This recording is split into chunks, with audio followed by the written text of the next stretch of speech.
Only minutes before one of the monarchy's most important charity events, Prince William made a decision that stunned senior courtiers and left an entire reception line scrambling for answers.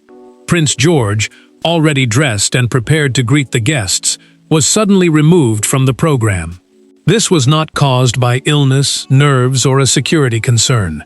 William withdrew his son after Queen Camilla delivered a humiliating insult that crossed a line the future king could no longer ignore. Before we go deeper into what this really means for the royal family, make sure to subscribe so you don't miss a single update.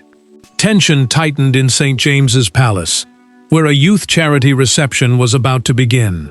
The royal residence was hosting children supported by royal foundations, and George had been chosen to deliver remarks about service. For weeks, the young prince had practiced under his father's guidance, treating the appearance as his first lesson in royal duty. Camilla shattered that confidence minutes before the doors opened. She ordered aides to remove George from the principal receiving line, the formal group assigned to greet guests. Then she dismissed his prepared words as unnecessary and said the boy was being given importance he had not earned. Her voice remained calm, but the insult struck hard. George heard enough. He stood holding the speech he had rehearsed and looked toward William without speaking. He tried to remain composed, but his tightened grip and lowered eyes exposed the shame he could not hide. He had arrived to serve. Now he feared his presence was an embarrassment. William moved at once. He guided his son into a private corridor, knelt before him, and straightened his tie carefully. The prince did not repeat the cruel words. He told George they were leaving together, and that none of this was his fault. Then he rose, faced the equerry organizing the reception, and declared that the young royal would not attend. The decision was not surrender. William refused to display George before guests after a senior family member had stripped away his confidence. Camilla expected pressure from arriving guests to force a reversal, but he ordered his son's name removed from the program and rejected every request to reconsider. The palace now faced a dangerous silence. Staff could alter cards, shift positions, and offer excuses, but they could not erase what had been said. When Catherine learned the exact words used against her son, restraint gave way to something far more serious. William had protected George from the room, but he could not protect the palace from what Catherine was about to demand once she learned why her son had been taken away. Behind the public roles and royal titles stood a 9-year-old boy who had spent days practicing every word he intended to say. George had not been chasing attention. He wanted to prove that he could serve with dignity, just as William had taught him. Yet one dismissive command reduced that preparation to humiliation. For William and Catherine, the incident was no longer about palace protocol. It was about what happens when royal power is used against a child who cannot defend himself. George remained silent as the car moved away from St. James's Palace. The royal residence, used for formal ceremonies and official gatherings, had been meant to mark an important step in his public life. William had introduced him to duty slowly, choosing small appearances where the boy could learn without carrying the full weight of being a future king. The silence finally broke when George asked whether he had prepared badly. William turned toward his son, but the answer caught in his throat. He wanted to explain that the speech had been thoughtful, that the children had been waiting to hear him, and that none of the shame belonged to him. Yet telling the truth also meant admitting that Camilla had chosen to wound him. George placed the folded speech on the seat between them. He said quietly that he did not want to read it anymore. William picked it up, smoothed the creased page, and told him the speech had never been the problem. The prince repeated those words until his son finally looked at him. Catherine answered the call at Windsor, expecting a simple update. Instead, she heard how the Queen Consort had dismissed George's role, questioned his importance, and allowed him to overhear it. The princess said nothing at first. Her silence was not weakness. It was the moment sadness hardened into controlled fury. Catherine had always feared this danger. Public service was supposed to teach George purpose, compassion, and responsibility. If humiliation became tied to duty, the boy might begin believing that serving the crown meant accepting cruelty without protest. She refused to let that lesson take root. William then admitted something he had previously kept from her. Camilla had questioned George's growing visibility before, sometimes during planning conversations and sometimes through private instructions passed to aides. He had ignored those warnings to preserve peace within the family. Now that restraint felt like a mistake. Catherine asked one direct question. What had happened before George entered the corridor? William paused, because the answer reached beyond the reception. The insult that day had only been the final blow. The true fracture had begun days earlier, during a private rehearsal Camilla believed would remain behind closed doors. 3 days before the charity reception, the palace still appeared united. George rehearsed his remarks, William offered quiet encouragement, and aides expected a carefully managed family appearance. Then Camilla entered the room unexpectedly. What followed lasted less than 10 minutes, but it changed the entire event. Her interruption was not merely critical. It challenged George's place, William's judgment, and Catherine's right to protect her son from a rivalry he was too young to understand. George stood inside a private room at St. James's Palace, with his father, 2 charity trustees, and several household staff. A private rehearsal was a closed practice session used to prepare speeches, timing, and formal duties before an official event. For the young prince, this was more than preparation. His words focused on children caring for sick relatives, giving him a chance to speak with real feeling instead of repeating empty ceremony. Camilla entered without warning. She listened for only a short time before cutting across George's final paragraph. In front of everyone, the Queen Consort said, "A child should not be placed at the center of serious royal work." The words landed without softness. They did not correct him. They reduced him. William slowly closed the briefing folder in front of him. A briefing folder was the official collection of notes, schedules, and approved remarks prepared for a royal engagement. The prince looked directly at Camilla and asked her to repeat what she had said. She did. Camilla insisted she was defending the dignity of the crown. The crown, in this context, meant the monarchy as an institution, rather than a physical object. She accused William of pushing his son forward too quickly, and warned that public attention could become entitlement. William answered with controlled anger. George was learning service, he said, not claiming power. The future king reminded her that the boy had prepared to speak about children in pain, not about his own status. Yet Camilla refused to retreat. George lifted the speech again and tried to continue. His voice broke halfway through the next sentence. William ended the rehearsal immediately, placed a hand on his shoulder, and walked him from the room. The trustees remained silent as Camilla watched them leave. Camilla acted after the door closed. In a documented instruction sent through her private secretary, she ordered staff to shorten George's role, remove his speech, and place him behind senior adults in the receiving line. She never informed his parents. William discovered those changes only on the day of the event. The truth was now undeniable. The insult had not been a careless remark. It had been followed by a deliberate attempt to diminish George in secret. Armed with that knowledge, William returned to face Camilla alone. What began as an insult before witnesses was about to become a private confrontation, where neither William nor Camilla could hide behind protocol. William did not raise his voice when he entered the private sitting room. That restraint made the confrontation more dangerous. Camilla expected a dispute over scheduling, perhaps an angry complaint that could be managed by staff. Instead, the Prince of Wales closed the door, placed George's discarded program on the table, and demanded an explanation. For the first time, the disagreement was stripped of ceremony. It became a battle between a father defending his child and a queen defending her authority. William had already sent George back to Windsor before requesting the meeting at St. James's Palace.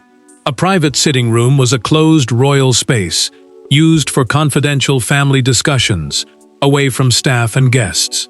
Charles was not there. Without the king acting as mediator, neither side had anyone to soften the words about to be spoken. Camilla remained composed as William pushed the altered program toward her. He pointed to the missing speech and the changed receiving line position, the formal order showing where each royal would stand to greet guests. Then he asked why decisions involving his son had been changed without the knowledge of either parent. Camilla did not deny it. She argued that George's growing visibility was turning the monarchy into a showcase for William's immediate family. The Queen Consort insisted that seniority still mattered, and warned that placing a child at the center of major events weakened those who had served longer. William's control hardened. Seniority, he said, did not permit humiliation. The prince told her that George had heard the remark, blamed himself, and left believing he had failed before the event had even begun. He said the boy's silence in the corridor had been more painful than any public scandal. Camilla reached for the program. William placed his hand over it before she could take it. The future king told her that the issue was no longer a schedule. It was whether she could be trusted near decisions involving George, Charlotte, or Louis. William then delivered the boundary she had not expected. George would not return to any engagement controlled by her household until written rules protected his speaking roles, placement, and emotional welfare. A royal household meant the private staff and offices serving a senior member of the family. Camilla understood at once that this would reduce her influence. Camilla warned that removing the second in line to the throne would create a scandal. William answered without hesitation. The scandal had begun when she chose to degrade a child and expected his father to remain silent. The confrontation left only one path forward. Charles would have to intervene. Camilla believed the king would restore her authority, yet he was about to confront a painful truth. George's future no longer belonged to the old palace hierarchy. When Charles received the account of what had happened, he did not immediately defend either side. He sat alone with the revised program, George's unused speech, and a handwritten note from William explaining why his son had been removed. The king understood the institutional danger, but the personal wound cut deeper. This was his grandson, humiliated inside a palace bearing the family's history. Charles now had to decide whether preserving Camilla's authority mattered more than protecting the next generation. Charles received the briefing after the charity reception had already begun. Guests were asking why George had disappeared, while trustees struggled to explain a program that had changed without warning. A royal briefing was the official account given to senior family members so they could understand decisions, risks, and consequences before responding. The king also knew the practical truth. William and Catherine controlled whether their minor children attended public duties. That parental authority meant George could be withdrawn without Camilla's consent, no matter which royal household had organized the event. Any order forcing his return would create a deeper family crisis. Charles unfolded the boy's speech and read it slowly. The final lines spoke about serving others with courage, even when fear was present. He removed his glasses, placed the pages on the desk, and remained silent. The words made the injury impossible to dismiss as a scheduling disagreement. Camilla entered determined to regain control. She urged Charles to order George back, arguing that William's refusal weakened the crown and publicly damaged her position. The Queen Consort warned that allowing the prince to challenge her would encourage every household to ignore senior authority. Charles refused. He told her that a child could not be used to repair harm created by adults. The monarch said George's return would not restore dignity. It would teach him that humiliation must be endured whenever palace appearances were threatened. The king then approved William's demand. Every future engagement involving George, Charlotte, or Louis would require direct authorization from their parents. The instruction covered speeches, ceremonial placement, receiving lines, and any late program change. A receiving line was the ordered group of royals who formally welcomed guests at an official event. Charles understood what the decision meant. Control over the Wales children was shifting away from Camilla's office. She would no longer decide where they stood, when they spoke, or how visible they became. The king signed the instruction and pushed it across the desk. He told Camilla that authority survived only when it was used with judgment. The signature protected George, but it sent a devastating message through every royal household. Camilla's access to the future of the monarchy had just been restricted. Inside the reception hall, George's absence became impossible to disguise. His place remained visible in the original arrangement, his name still appeared on early guest cards, and several children had prepared questions specifically for him. Camilla entered expecting the program to continue smoothly, but every polite inquiry carried an accusation she could not answer honestly. William had removed his son from the humiliation. Now the queen consort was forced to stand inside the emptiness her own decision had created. Confusion spread almost at once. The charity reception continued, but the last-minute changes left trustees and palace staff trying to answer questions they had never expected. A receiving line was the formal order, in which royals greeted guests, and George's missing place created a gap no revised card could fully hide. William refused to join that line. He remained with Catherine and George, rather than appear beside Camilla and pretend the family was united. His absence mattered, because the event had been designed to show the monarchy working together. Instead, it exposed a fracture no speech could repair. A young charity ambassador approached Camilla, holding a card addressed to George. The child asked when the prince would arrive. She paused before saying he was unable to attend. The answer was polite, but the silence around it was not. Camilla felt the room turning against her. Quiet questions followed her from one guest to another, while William's empty place made her ceremonial importance look isolated rather than powerful. She had expected his withdrawal to embarrass him. Instead, it left her standing alone inside the consequences. George watched a short television report from Windsor. The footage showed the reception continuing, then briefly revealed the unused name card prepared for him. He reached for the remote and turned the screen off before the report ended. Catherine sat beside him and understood that the wound had not closed. Several charity trustees later gave William their support in private documented accounts sent to his office. They confirmed that George had arrived prepared, respectful, and deeply invested in meeting the children. Their words destroyed any suggestion that he had been removed because he was unready. Catherine then made her own decision.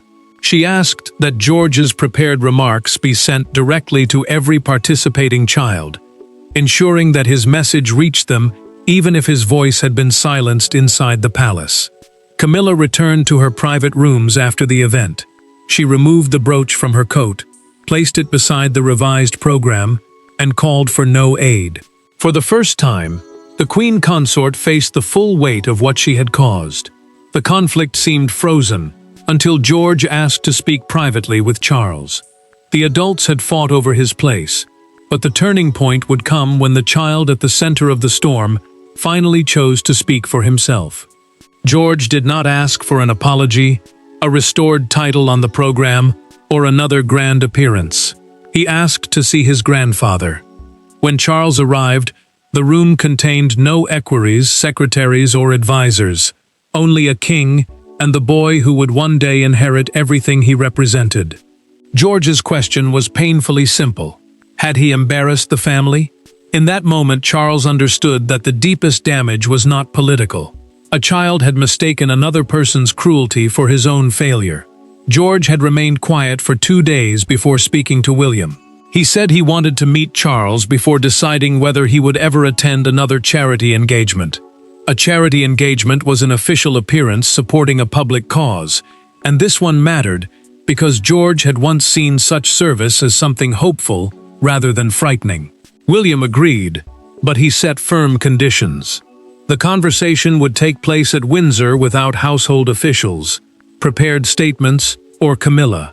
The prince wanted no palace language standing between his son and the truth. Charles accepted because he knew George needed a grandfather, not a monarch defending an institution.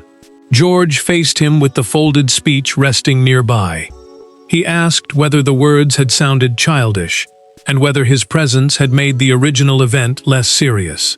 Charles struggled to answer. The king could hear how deeply the insult had settled inside the boy's confidence. Charles picked up the speech and returned it to him.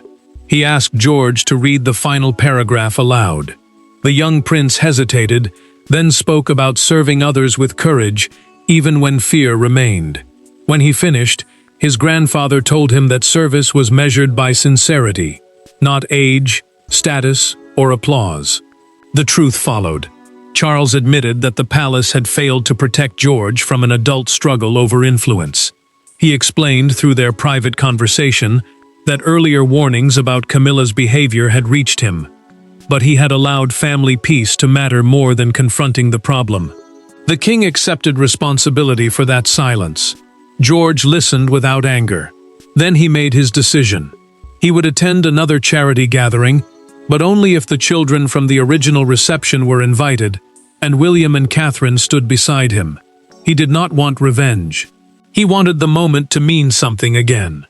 William heard the decision afterward and felt the weight inside him begin to lift. George had not been broken. He had chosen to return on terms rooted in purpose rather than pride. Yet the private healing would not remain private for long. News of the resolution reached the public just as one powerful image outside Buckingham Palace transformed a family dispute into a national judgment. George had reclaimed his confidence in private, but beyond the palace gates, the public was already deciding who had truly behaved like a future monarch. The palace attempted to describe George's disappearance as a minor program adjustment, but the explanation collapsed when the original event card reached the press. His name, speech, and receiving line position were all clearly printed. By sunrise, the story was no longer about a scheduling change. It was about why a prepared young prince had been removed minutes before meeting the children waiting for him, and why William had chosen to leave rather than force his son to endure the insult. Newspapers obtained both versions of the charity program. The first showed George delivering remarks and greeting guests near his father. The second reduced his role and removed his speech entirely. A charity program was the official schedule, showing who would speak, where they would stand, and how the event would unfold. The comparison made the palace explanation impossible to defend. Broadcasters quickly changed the tone of the story. William was no longer framed as a rebellious son challenging royal order. He was presented as a father who had protected his child when the institution failed to do so. That shift mattered, because public sympathy now rested firmly with the Wales family. One newspaper captured the mood with a front page showing George's empty chair beneath the words, "The prince who was told he did not belong." The headlines spread across television screens and online reports, turning private humiliation into a national judgment. Families began gathering outside Buckingham Palace. They placed handwritten cards near the gates, and one message from a child read, "Your words still mattered, George." The note was simple, but it reached deeper than any official palace statement. Camilla watched the coverage in silence. The cameras showed the growing pile of cards, and the Queen consort finally understood that the public was not debating seniority. They were seeing the story through George's hurt. Her claim of authority now looked cold beside the boy's quiet dignity. William and Catherine showed their son a careful selection of the supportive messages. They allowed him to see the kindness, but shielded him from hostile commentary.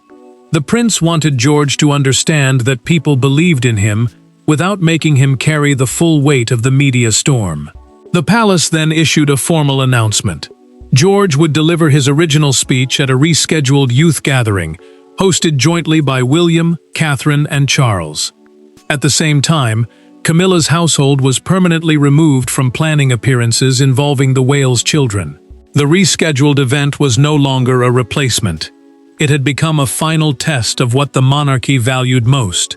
The public had already chosen compassion over hierarchy. All that remained was for the royal family to prove it had learned the same lesson. When George finally stood before the children he had been prevented from meeting, there was no grand declaration of victory. William remained close, Catherine watched with quiet pride, and Charles listened from the front row. The young prince unfolded the same speech he had placed on the car seat in defeat. This time, nobody interrupted him. His voice was uncertain at first, then steady. By the final sentence, the entire room understood that his return carried a meaning far greater than one charity event. George faced a smaller gathering, built around the young charity ambassadors, rather than royal ceremony. The event had been designed to remove competition over precedence, the formal order deciding who stands, speaks, or enters first. That choice mattered, because the day was no longer about status. It was about restoring trust. William and Catherine refused to turn the appearance into a public attack on Camilla. They wanted their son to understand that dignity did not require revenge. The prince stayed close, while the princess reminded George that returning with kindness would reveal more strength than answering cruelty with cruelty. George began reading the original speech without a single alteration. He spoke about children carrying fear, responsibility, and hope far beyond their years. His voice trembled, then settled. When the final words left his mouth, William placed a hand on his shoulder, and Charles rose first to applaud. The applause changed something inside George. He finally understood that he had not been removed because he lacked value. His parents had taken him away because they refused to let another person's authority define that value. The humiliation belonged to the adults who created it, not the child who endured it. Camilla did not attend. She sent a private written apology, acknowledging that her words had been dismissive, and that concern over status had become cruelty toward a child. The queen consort admitted that she had allowed fear of losing influence to override judgment. William accepted the apology, but he did not remove the boundaries. Forgiveness, he made clear through a documented response, would not restore unchecked control over George, Charlotte, or Louis. Charles then confirmed that his grandson's future would be guided by service, family protection, and gradual responsibility. The king rejected internal rivalry as a measure of readiness, and made clear that no child would again be used to settle adult struggles. The truth was now complete. William had not removed George from duty. He had removed him from humiliation, so he could return without carrying shame. George entered the first event hoping to prove that he belonged. He left the final gathering knowing the monarchy's future belonged not to whoever demanded the highest position, but to whoever used that position to protect others. Thanks for watching. Please don't forget to like and subscribe, and we will see you in next one.